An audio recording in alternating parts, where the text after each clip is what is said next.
हाँ, वो पढ़ाऊँगा तो आवाज़ बिल्कुल सही आ जाती है, थोड़ा सा रोकते हैं तो उसमें दिक्कत होती है, बाद वहीं कंटिन्यू में सही हो जाती है आवाज़।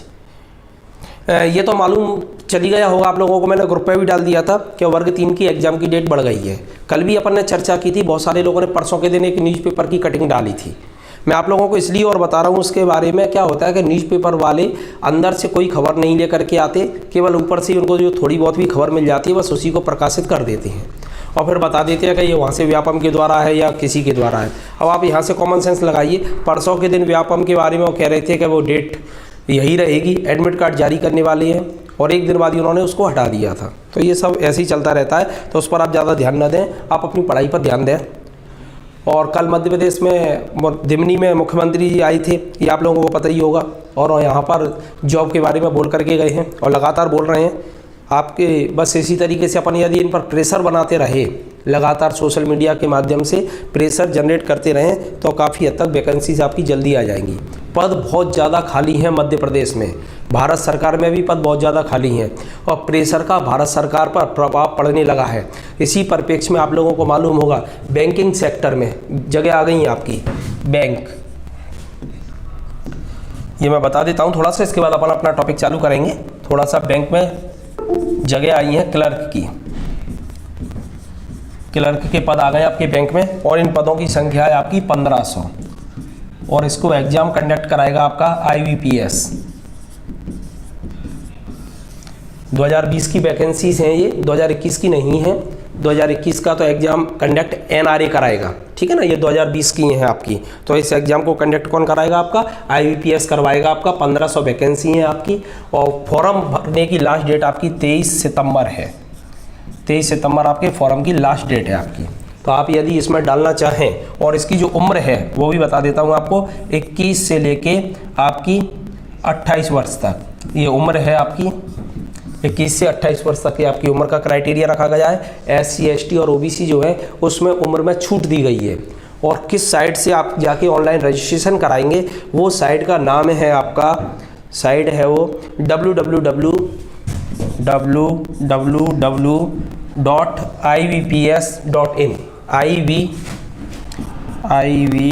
ibps.in। इस साइट पे जाकर के आप अपना रजिस्ट्रेशन करवा सकते हैं ऑनलाइन। तो जो रेलवे में इंटरेस्टेड हो, रेलवे के एग्ज़ाम वगैरह से संबंधित तैयारी करना चाहें, तो ये 2 चरणों में एग्ज़ाम होगा आपका। फर्स्ट चरण में आपका एक पेपर होगा 100 नंबर का और एक सेकंड चरण में पेपर होगा और उससे आपको क्लर्क का एग्जाम निकल जाएगा। हाँ, न्यूनतम योग्यता क्या है? तो न्यूनतम योग्यता आपकी स्नातक है, यानी ग्रेजुएशन, स्नातक, ये न्यूनतम योग्यता रखी गई है। उम्मीद है क्लियर हो गया होगा। तो ये वैकेंसी आ चुकी हैं, थोड़ा सा आप यदि इंटरेस्टेड हो तो इन चीज़ों में इंटरेस्ट ले सकते हैं। फॉर्म डाल दीजिएगा बैंकिंग का।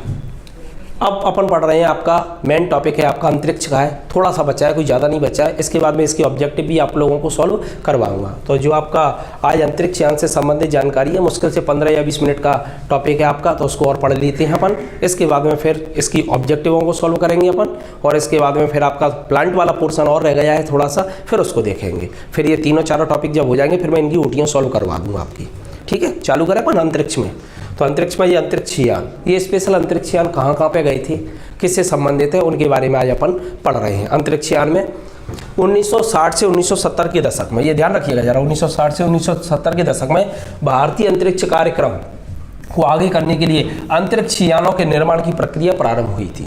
यानी जब अपन ने अंतरिक्ष पर काम करना चालू किया था तो उसके लिए यान की भी आवश्यकता थी, खासतौर से कब 60 और 70 के दशक में, क्योंकि उपग्रह यदि अंतरिक्ष में प्रक्षेपित करने हैं तो उसके लिए यान आपको चाहिए।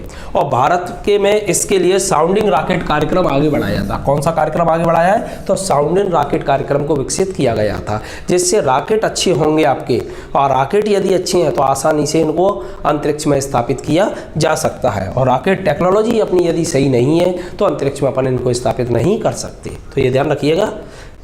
अंतरिक्ष यान पढ़ रहे हैं अपन। इस तरीके से जो आपका रॉकेट होता है, यही कृत्रिम उपग्रह या आर्टिफिशियल जो उपग्रह होते हैं उनको अंतरिक्ष में लेकर के जाता है। प्रक्षेपण यान, प्रक्षेपण यान किन्हें कहते हैं? तो उनको प्रक्षेपण यान कहा जाता है, जिन्हें कृत्रिम उपग्रहों को जो यान अपने साथ लेकर के अंतरिक्ष में जाते हैं, चाहे वो भूस्थिर कक्षा हो या निम्नतम ऑर्बिटल हो, आपका कक्षा की निम्नतम यूनिट हो। तो हर जगह जहाँ पर भी लगाया जाएगा कृत्रिम उपग्रह या आर्टिफिशियल उपग्रह, तो वो जिस यान के द्वारा जाएगा उस यान को ये अपन नाम क्या लेंगे, प्रक्षेपण यान। और भारत में प्रक्षेपण यान विकसित करने का काम जो संगठन कर रहा है, उस संगठन का नाम क्या है, इसरो। उस संगठन का नाम क्या है, इसरो। आप जरा जल्दी से जल्दी एक प्रश्न का जवाब दीजिएगा, इसरो की स्थापना कब हुई है। गुड मॉर्निंग सभी लोगों को। आप लोग जरा बताएं, तो ज़्यादा से ज़्यादा एक या दो टॉपिक और रह गए हैं, केवल 2 टॉपिक और हैं बस, ज़्यादा नहीं बचा है आपका पर्यावरण वाला पोर्शन, सिर्फ 2 टॉपिक और हैं। एक तो प्लांट वगैरह से संबंधित है, और बाद बाकी का यदि आप लोग कहेंगे तो फिर मैं और जो टॉपिक जो हो गए हैं उनको मैं थोड़ा रिवाइज करवा दूंगा आप लोगों को, है ना। अब तो अपने पास में टाइम है पर्याप्त। जरा बताएं इसरो की स्थापना कब हुई। पहला प्रश्न है मेरा, इसरो की स्थापना कब हुई। और दूसरा प्रश्न है आपका कि इसरो जो है उसका मुख्यालय कहाँ पर है। सही है आपका जवाब। Good morning Ajay.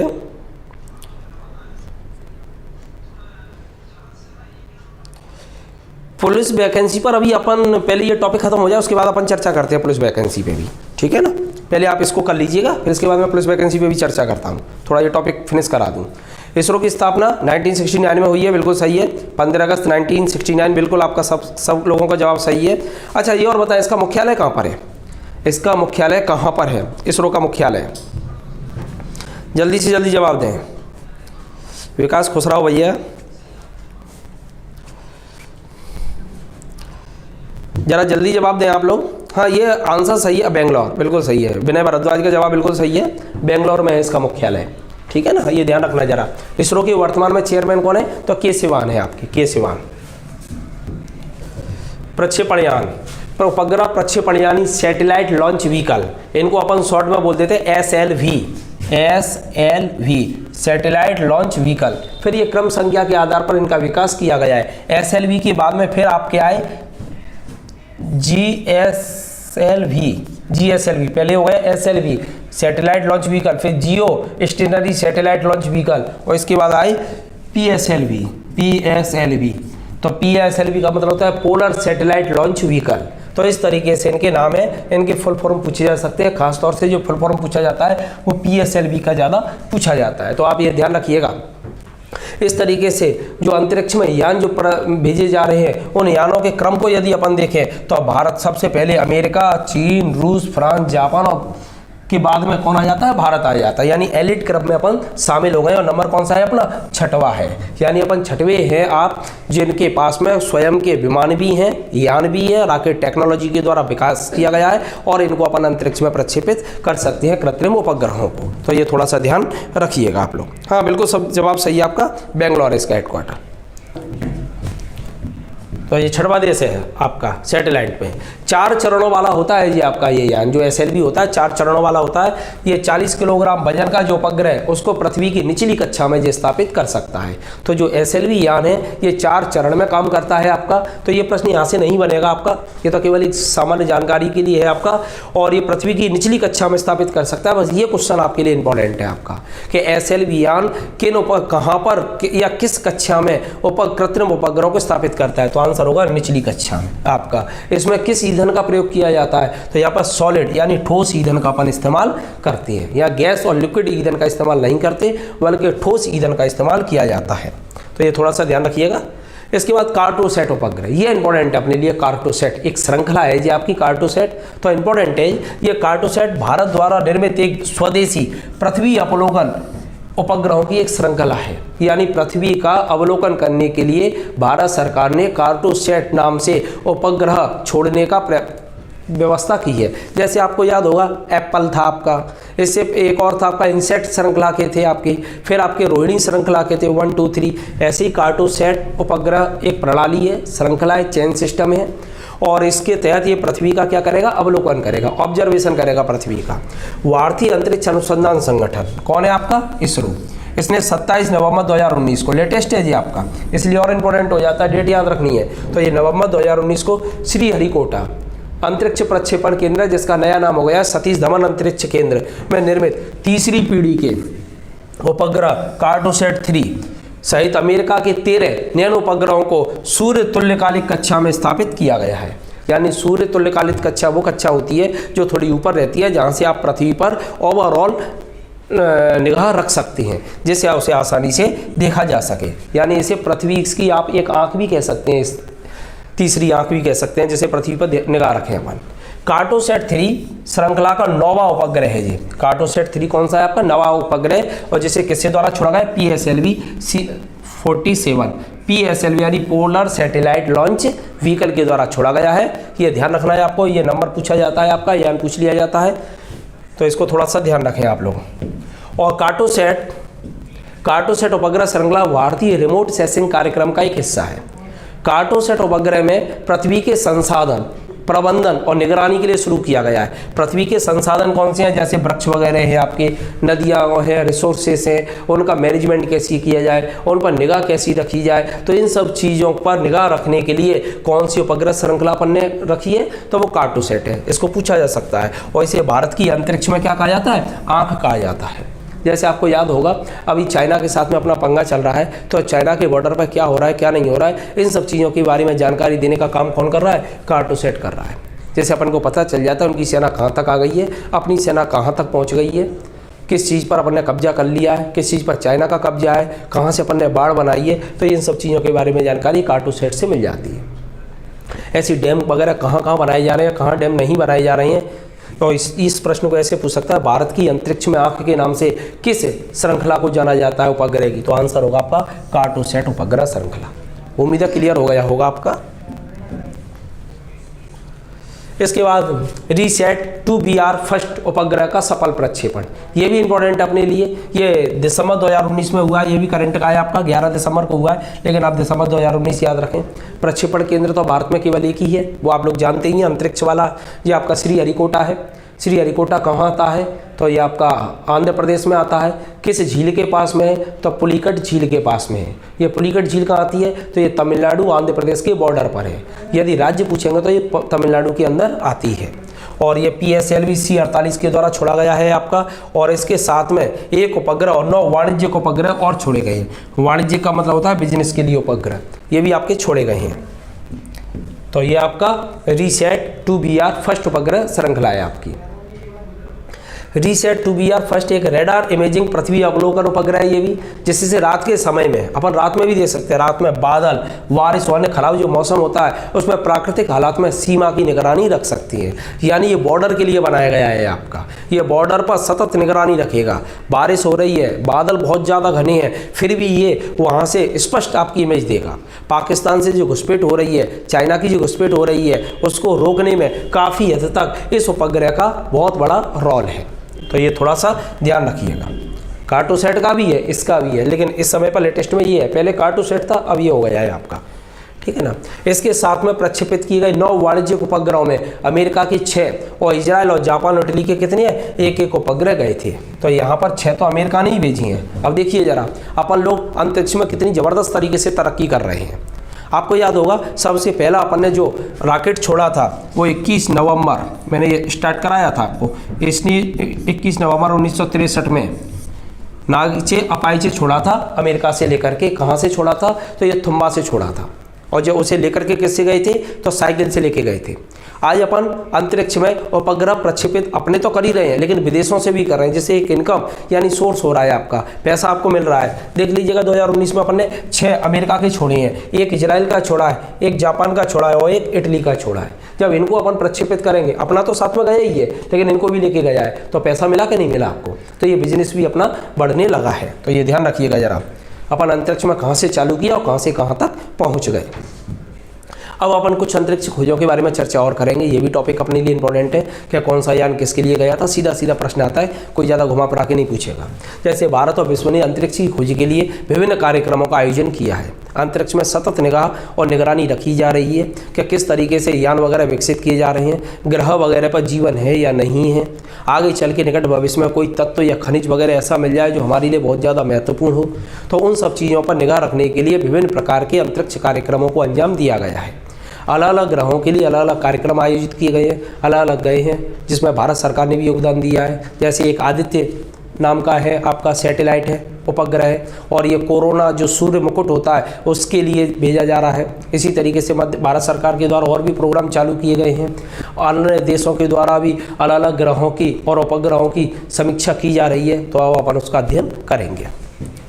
इसरो के कार्यक्रम पहले अपन भारत का ही देख लेते हैं। उसमें सबसे पहला है आपका सौर मिशन आदित्य। तो सबसे ज़्यादा इंपॉर्टेंट आपका कौन सा है? सौर मिशन आदित्य। तो चंद्रयान फर्स्ट के सफल प्रक्षेपण के बाद, जब अपन ने चंद्रयान फर्स्ट का प्रक्षेपण किया था 22 अक्टूबर 2008 में, 22 अक्टूबर 2008 में सफल परीक्षण किया चंद्रयान फर्स्ट का। इसकी उपलब्धि ये रही थी कि चंद्रमा पर पानी के बारे में इसने सबसे पहले बताया था। इसके बाद में अपन ने सौर मिशन आदित्य के लिए सैटेलाइट बनाने पर काम करना चालू किया। तो ध्यान रखना, इसरो के सैटेलाइट का नाम क्या? आदित्य। वो आदित्य किसे कहा जाता है? सूर्य को कहा जाता है। ये आदित्य सूर्य का ही पर्यायवाची है।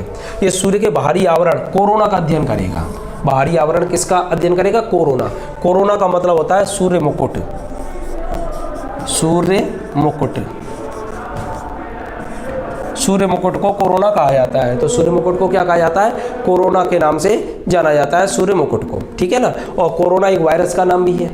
एक्चुअल में इसका नाम कोरोना इसलिए पड़ा था नाम, क्योंकि इस वायरस के चारों जो प्रोटीन है वो इस तरीके से है आपकी चारों तरफ से, तो ये सूर्य मुकुट जैसी है, इसलिए इसका नाम क्या पड़ गया था?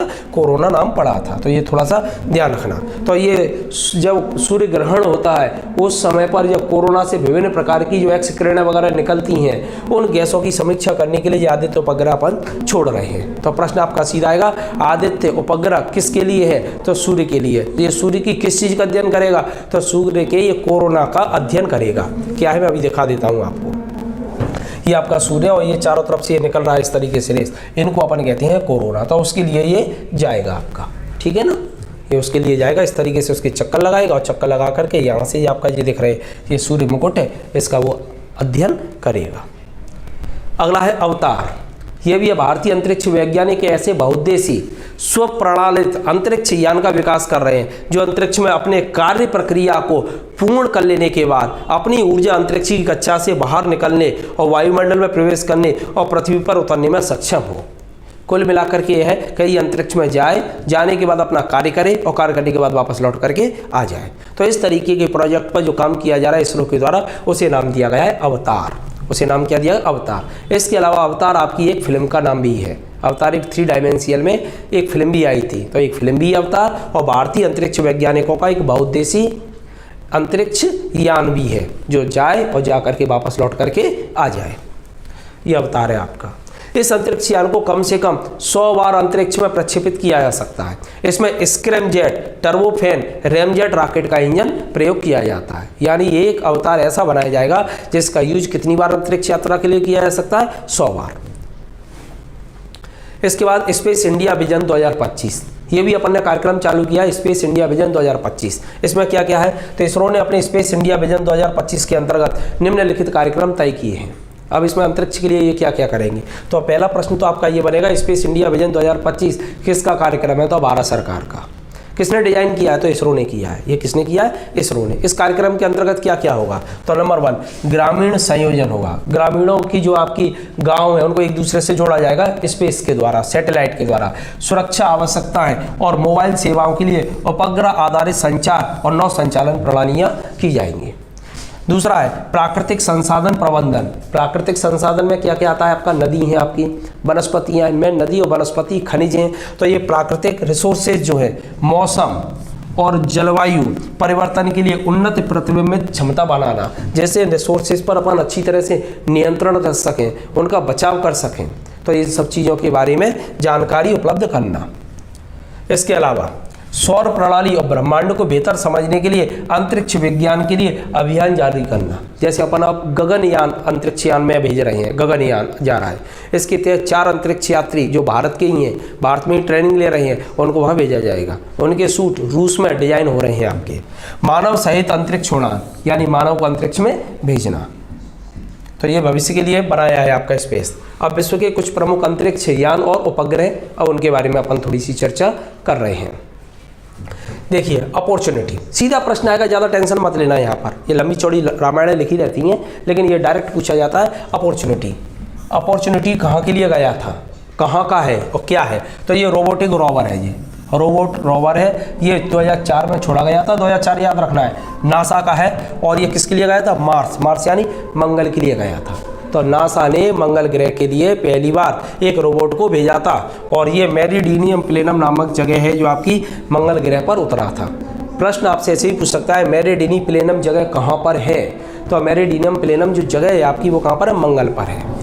ये मंगल ग्रह की चट्टानों की विशेषताओं की इसने जानकारी इकट्ठी की और यहाँ पानी की उपस्थिति का इसने पता भी लगाया है। तो ये इसकी क्या है?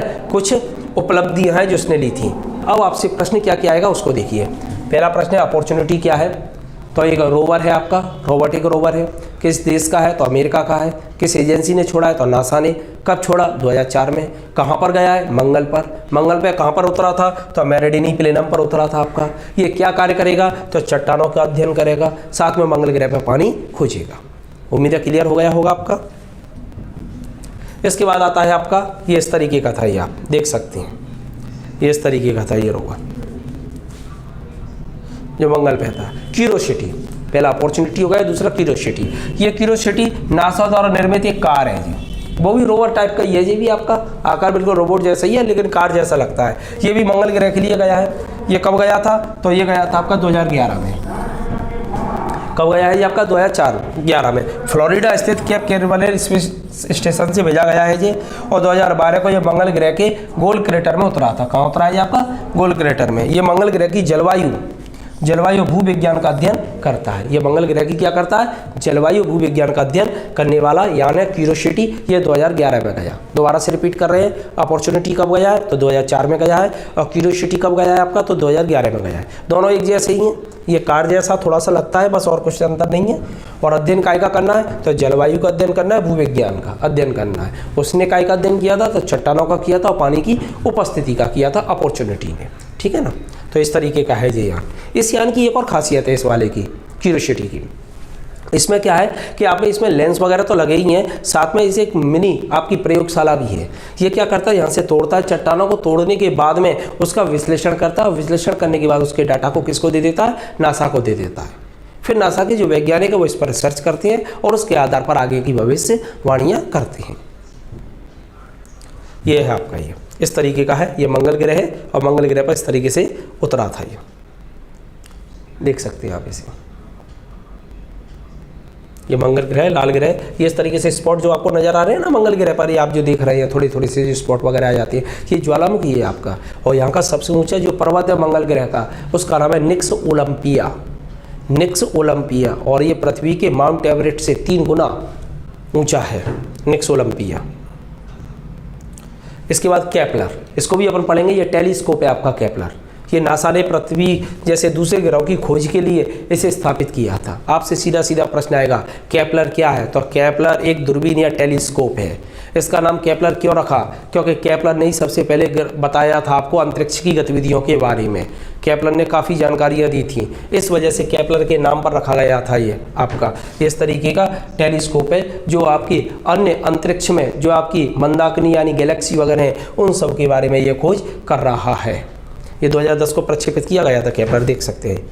ये आपका टेलीस्कोप है, दूरबीन है जो अंतरिक्ष में लगाया गया था। ये केपलर है, इन्होंने जानकारी दी थी अंतरिक्ष के बारे में, इन्होंने काफ़ी रिसर्च की है, सौरमंडल वगैरह के बारे में बताया था, इसलिए उनके सम्मान में इसका नाम रख दिया गया था केपलर। तो ये अंतरिक्ष में स्थापित किया गया है और ये अंतरिक्ष में विभिन्न प्रकार की गैलेक्सी, ग्रह, उपग्रह, तारे, इन सब के बारे में विस्तृत अध्ययन कर रहा है। इसके बाद जूना अंतरिक्ष यान, एक ये भी आपका जूना अंतरिक्ष यान है।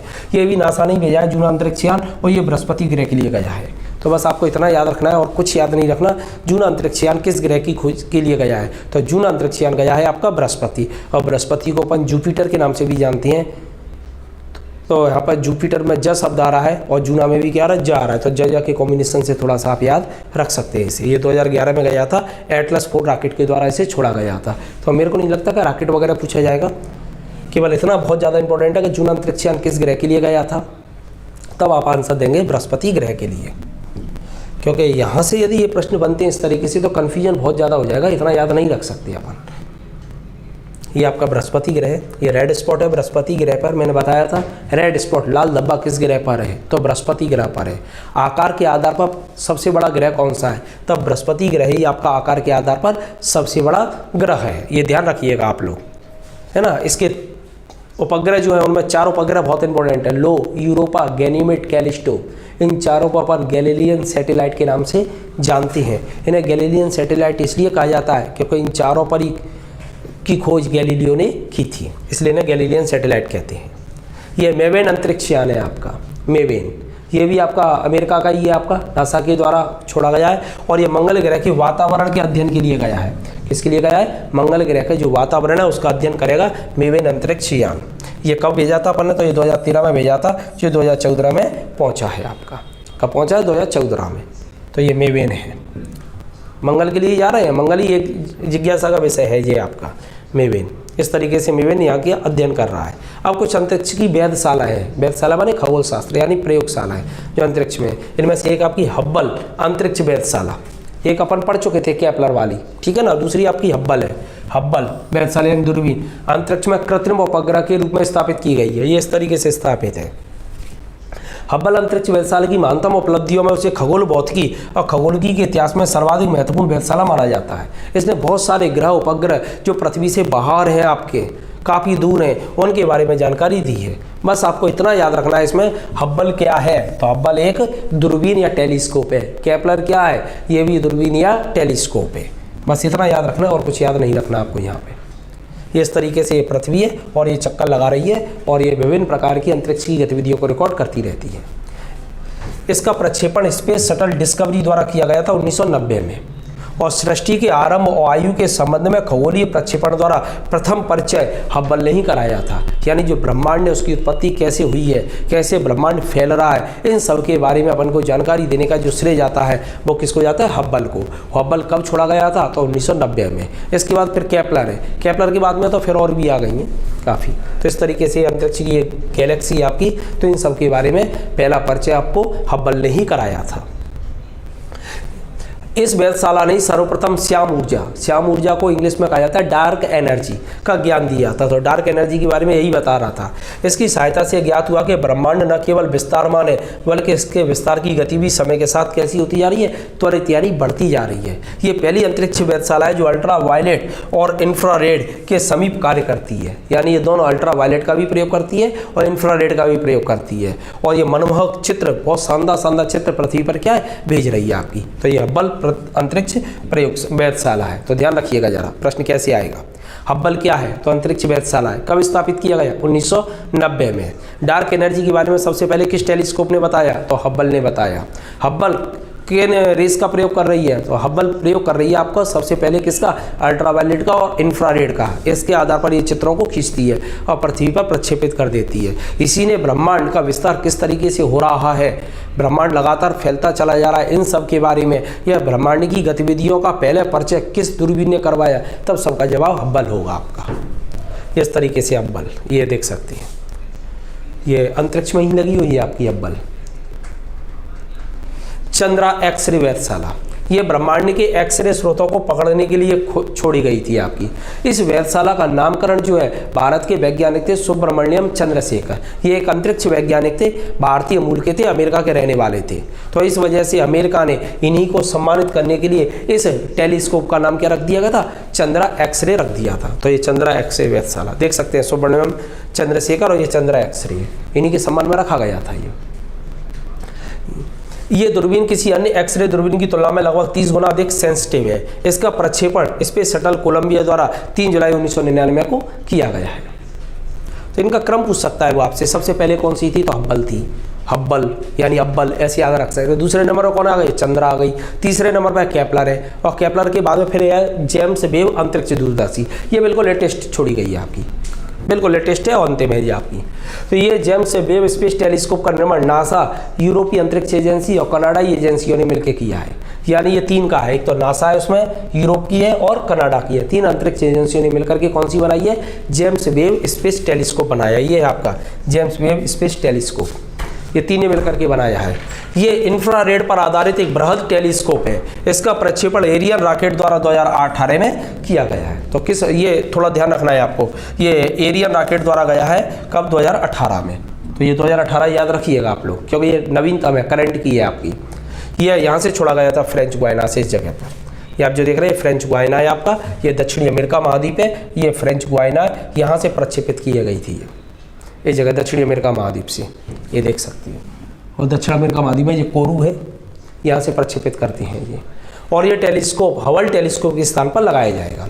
पहला वाला कौन सा टेलीस्कोप था? 1990 में छोड़ा गया था हबल, फिर 99 में छोड़ा गया था चंद्रा, फिर आपका 2009 में छोड़ा गया, तो 10 में छोड़ा गया है, 9 में छोड़ा गया था, 10 में आ गया था आपका केपलर, और इसके बाद कौन सा आ गया? जेम्स।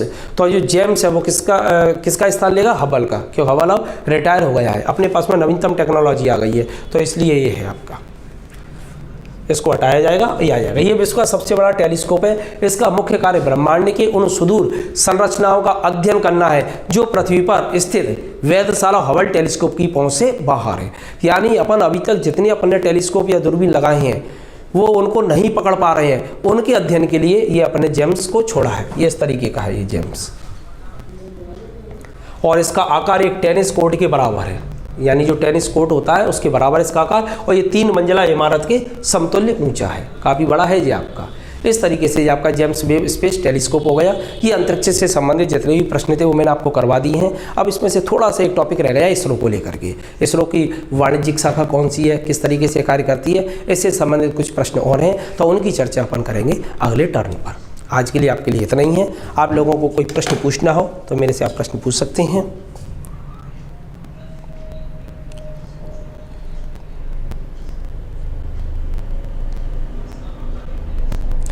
सभी लोगों को गुड मॉर्निंग।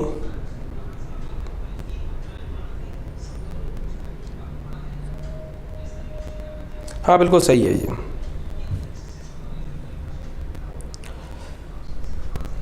किसी को कोई प्रश्न पूछना हो तो पूछ सकते हो मेरे से आप लोग।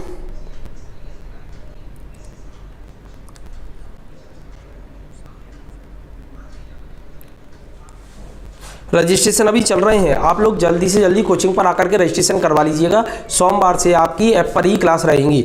जब तक ऐप में थोड़ी सी टेक्निकल प्रॉब्लम आ रही है, बस वो 1-2 दिन में शूट आउट हो जाएगी, वो काम कर रहे हैं उस पर। उसके बाद में ऐप पर आपकी साइंस की क्लासेस वगैरह भी चालू हो जाएंगी। जिन लोगों का रजिस्ट्रेशन नहीं हुआ है वो रजिस्ट्रेशन आकर के यहाँ पर करवा लीजिएगा, जैसे आपको आईडी और पासवर्ड मिल जाएगा। बस आज के लिए इतना ही है, धन्यवाद।